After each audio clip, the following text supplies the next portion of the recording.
Hi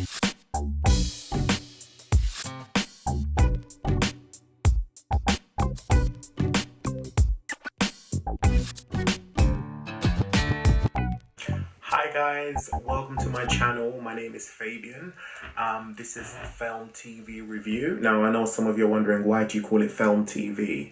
Well, it's the initials to my name and it's a play on film. So yeah, I just thought it worked.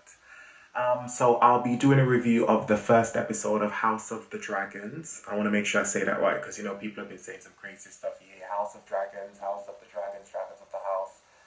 Okay, no one said the last one, but you get my point. People have been calling it some weird names, but it's House of the Dragon. No S at the end, dragon, not dragons, which I've heard a lot of people say. Okay, cool. So I'm going to do a review of the first episode called The Heirs of the Dragon. So how my review is going to work, I'm going to kind of break it into two. So the first bit I'm going to talk about is the story, the plot, and then the second part of the review, we're going to focus more on the visuals and the editing and things like that. At the end, I'm then going to rank it. So I'm going to do my review out of 4. So the 4 different rankings I'm going to do is 1, it's either really bad. So 1 is bad. 2 means it could have been better, but it was okay.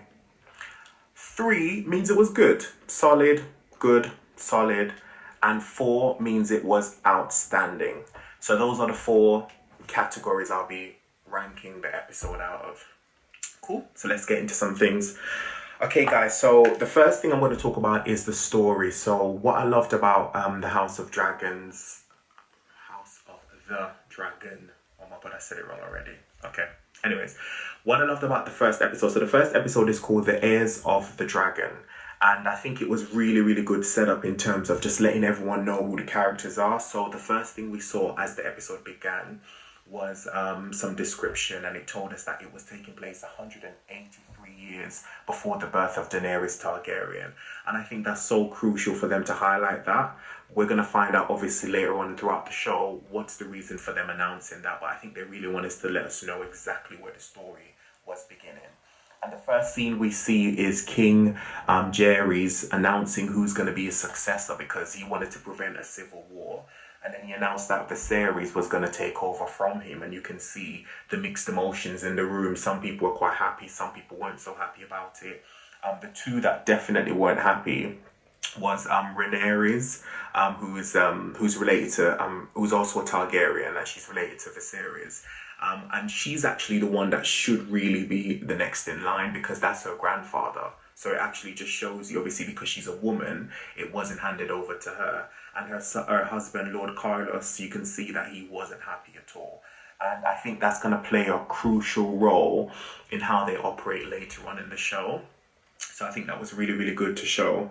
Fast forward 9 years later. By the way, don't you guys think it's very interesting that they didn't have an opening credits? Because I was really looking forward to that. But I believe that the reason why they didn't have opening credits for that episode is because they're saving it for episode 2. If you notice, the entire episode was based in King's Landing. There was nowhere else shown. All of it was based in King's Landing, and I think they kind of did that so we can have a concentrated amount of focus on all the characters. Whereas usually, if you watch Game of Thrones, the opening credits shows you all the different cities and different towns that was gonna be in that episode. And you notice whenever there was a town that wasn't in that episode, it wasn't in the opening credits. So I think that's the reason why they didn't have a proper opening credits, because I heard that they're gonna have we're gonna see the opening credits in episode 2 onwards, and I think that's when they're gonna start introducing all the other towns. So I'm really looking forward to seeing that. But that's my theory. I think that's the reason why they didn't show the opening credits in the first episode, because the entire episode is literally based in King's Landing. Anyways, fast forward 9 years later, Viserys is king, settled down in his kingship and things like that, and his wife Amar's pregnant. You can see that he's really, really desperate for her to have a son because he's got his daughter Rhaenyra, who is, I kind of like Rhaenyra. She's very badass. You can tell she's not super emotional. She thinks as well. She has a very awkward relationship with her father, and you can see it by all the little remarks she makes. You can tell she feels that he doesn't love her enough because he's always wanted a son, and she's not a son, and that's his dream kid that he's always wanted. We later on see in the show that his wife has had quite a lot of complicated pregnancies. And it was interesting when she said this is her last time she's actually going to give birth because of all the miscarriages and complicated births that she's had previously. So that was quite interesting to see that she said that. As the show went on as well, in terms of the structure and the setup of the characters, you can really see how each character has their traits. And I liked how this episode set it up, that you kind of got to know who was who and what was the characteristics of the different characters. Like, you can tell that Viserys is very relaxed, very chilled.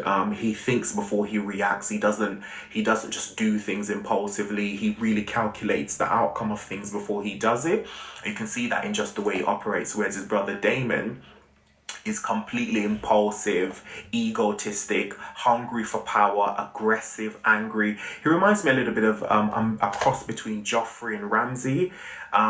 He's very angry, and Joffrey had that thing about him where he was a bit of a dick. He didn't like anyone and he waved his authority around. But I think the difference between him and Joffrey is that Joffrey was pretty much a pussy. He didn't fight. He didn't do any sort of combat. Where what I like about Daemon, he's not scared to get his hand dirty. He's in charge of the army. Like, he really takes his role seriously, and he loves the attention, and he loves to be known as quite powerful and quite he just seems a little bit like an angry person. But I really like his character. I think there's a lot of room to see where his character goes and what direction. And I think I love the fact that it's unpredictable, because you just don't know what he's going to do. And that was one of the biggest things about Game of Thrones, is that you just couldn't predict a lot of the things that the characters are going to do. So that was really good to see that difference between the two brothers. And I think the first episode, they made that really clear, that their moral compass is completely different. Well,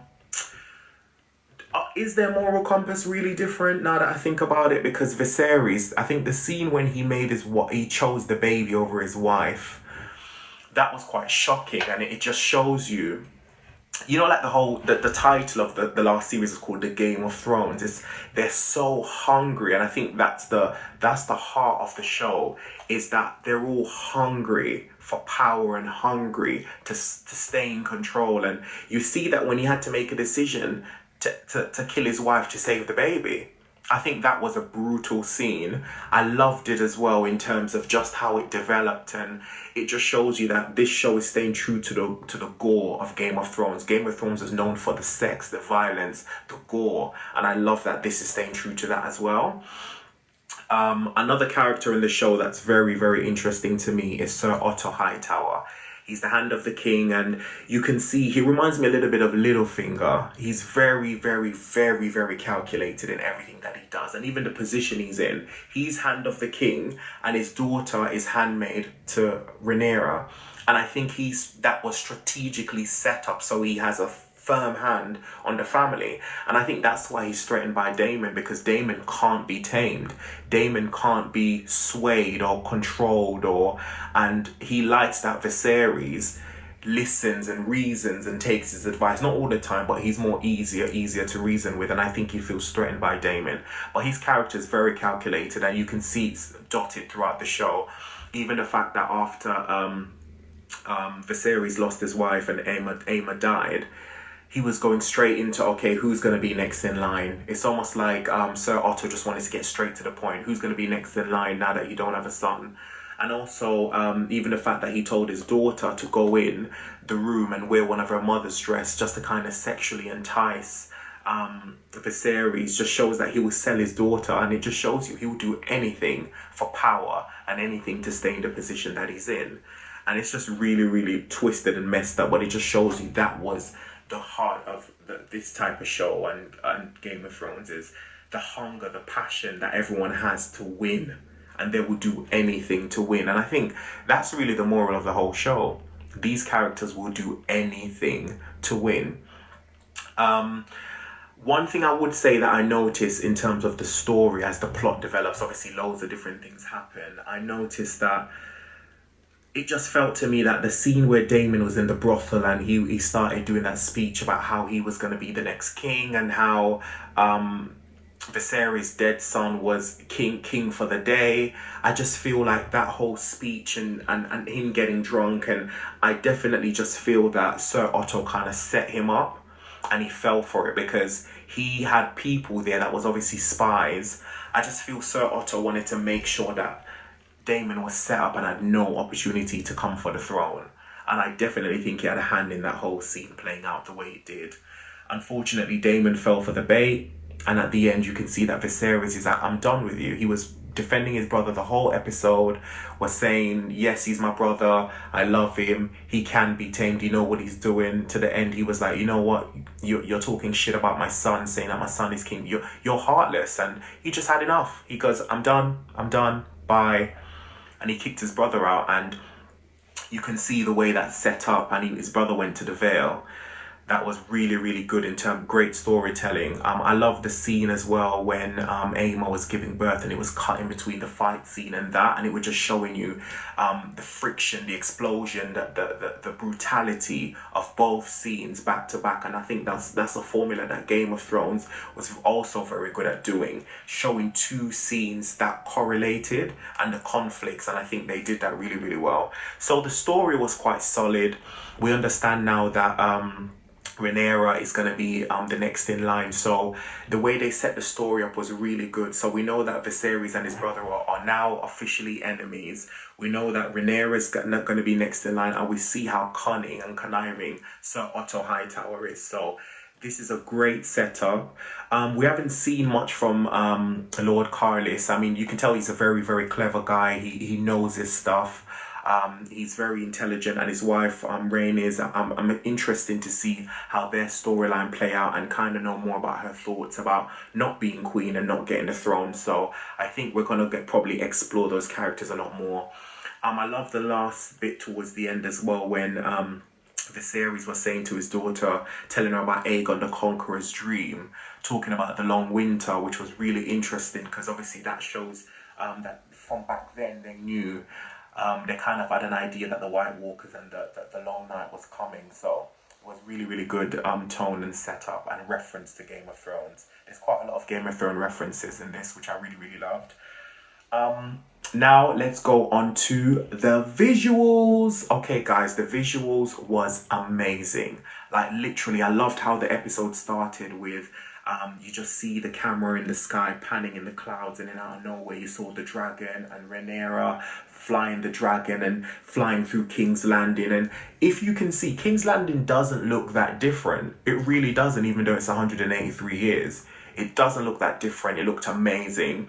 And I love the fact that they showed a lot of symbolic areas of King's Landing that we can remember from Game of Thrones, like showing that long stairs where we know that the Mountain and his brother fought in towards the end of season 8, showing Sept of Baelor, them showing the Red Keep. Like these are things where like, oh my god, Game of Thrones Cersei, like that was literally flashing through my mind. And I think they really wanted to show us that because I think they're kind of reminding us fans that even though this was 183 years ago, it's still the same place and the characters are still the same in terms of a lot of them don't have any integrity, a lot of them are power hungry, a lot of them are still playing the Game of Thrones. So they're showing us that this stems back all the way back then. And even the name drops, seeing all the different characters, the Baratheons, the Starks, it was like, yes, bringing all of that together and us connecting the dots. But yeah, the visuals was amazing. I love the colouring as well of the scenes. It was very, very red. There was like lots of subtle red throughout the scenes, and even the camera angles, they use a lot of wide shots, which was really good. I think that just shows you the scope of each room, especially even the throne room when Viserys and Daemon was speaking and they did a lot of those super wide shots. You can see the scale of the room. They really wanted King's Landing to look extremely majestic, and I think they did that quite well. I love the difference in the dragons. I think with this you can definitely tell the dragons apart a lot more than you did in Game of Thrones. Like you can see that Rhaenyra's dragon was really thin, long neck, all the scales down his neck, small head. Whereas when you saw Daemon's dragon, his dragon was massive, this big mouth. He looked almost devilish. He had like horns. So it just shows you they're really showing us that every single Targaryen had different dragons, and their dragons was connected to their personality. Because you can see the way he was holding his dragon's mouth, Damon, in a scene towards the end. Like, his dragon seems quite rebellious, which is a reflection of who he is. Whereas Rhaenyra's dragon was well tamed. You notice when she landed at the beginning on her dragon and got off the dragon, and the dragon keepers were calling the dragon was very obedient, and it just really, really shows you how the dragons reflected whoever owned them, whoever their owner was. And I'm excited, and I think one of the reasons why they kind of felt the need to do that is because we're going to see a lot of dragons in the show, and I think if all the dragons look the same, it's going to be difficult for us to be like, who's that, who's this, who's that. And I think whereas in the Game of Thrones, we know that there was only 3 and they all belong to Daenerys, and even then you can see the difference in terms of the colors of the dragon. But I think they went above and beyond for this show to make the difference in the dragons very, very, very, very distinct. But I loved it. I loved the fact that the first episode was all based in King's Landing, so we kind of got to really, really focus on the main characters. And the show has definitely set us up for what's going to be in store. We can see that there's going to be a lot of betrayal, a lot of bloodshed, and I'm excited to see it. So I would definitely rate this episode. I would say it was good. I would give it a good. I wouldn't say it was outstanding, but I would definitely say it was good. It was a very, very, very good start to the show. I love the fact that it stayed true to Game of Thrones in terms of the values and the cinematography. They kind of kept the same theme. I love the fact that the music composer is the same, because the music is one of the things that made Game of Thrones incredible. Like when I watched it, one of my favorite bits of season 6 episode 10 Winds of Winter was the music in the first 10 minutes when Cersei was blowing up, killing the House Power and blowing up Bail of Scepter. That was incredible. The music there was just, and the long night, the music. So I love the fact that it's the same person doing the music. But yeah, it's overall, I say it was a solid, strong start to the show, and I'm super excited. It exceeded my expectation. It definitely did, and I'm excited to see how the whole thing plays out. One of the reasons why I'm excited about the show, I want to see if they're going to have something similar like Game of Thrones. You know, like Game of Thrones always have one pivotal episode per every season with like a massive battle, or, you know, like how they had the battle of Blackwater, Hard Home, the Battle of the Bastards, the Long Night. There's always that Spoils of War. There's always that one episode where there's like an incredible, intense battle scene. The story is good. Everything just kind of connects the pieces. I'm really excited to see if they're going to have like one of those type of episodes this season. I hope they keep up the same shock value of Game of Thrones, where, you know, you don't know who's going to die. I really hope they keep that up. And I think if they continue in the direction they're going, I think this show is going to be really, really good. So I'm excited. Tell me your thoughts. Tell me what you think. I definitely think the character to watch out for is Sir Otto Hightower. He is very manipulative and very calculated, and we definitely need to look out for him. So guys, please subscribe to my channel. Drop a comment below. Let me know your thoughts. And I'll see you when episode 2 comes out.